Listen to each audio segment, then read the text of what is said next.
I rise in opposition to this resolution, not because I am taking sides and picking who the bad guys are and who the good guys are, but I'm looking at this more from the angle of being a United States citizen, an American, and I think resolutions like this really do us great harm. In many ways, what's happening in the Middle East, and in particular with Gaza right now, we have some moral responsibility for both sides in a way, because we provide help and funding for both Arab nations and Israel.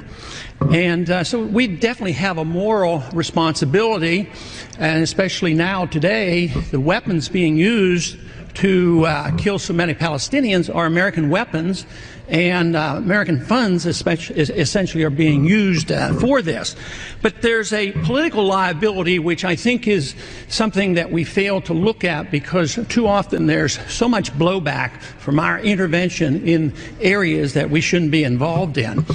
You know, Hamas, if you look at the history, you'll find out that Hamas was encouraged and really started by Israel, because they wanted Hamas to counteract Yasser Arafat. And you say, well, yeah, that was better then and served its purpose, but we didn't want Hamas to do this. So then we as Americans say, well, we have such a good system, we're going to impose this on the world. We're going to invade Iraq and teach people how to be Democrats. We want free elections. So we encourage the Palestinians to have a free election. They do, and they elect Hamas. So we first indirectly and directly through Israel help establish Hamas. Then we have election. Then Hamas becomes dominant, so we have to kill them.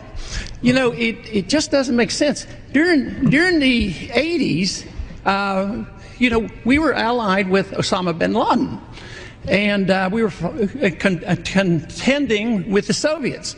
It was at that time our CIA thought it was good if we radicalized the Muslim world. So we financed the madrasa schools to radicalize the Muslims in order to compete with the Soviets. There's too much blowback. There's a lot of reasons why we should oppose this resolution. It is not in the interest of the United States. It's not in the interest of Israel either.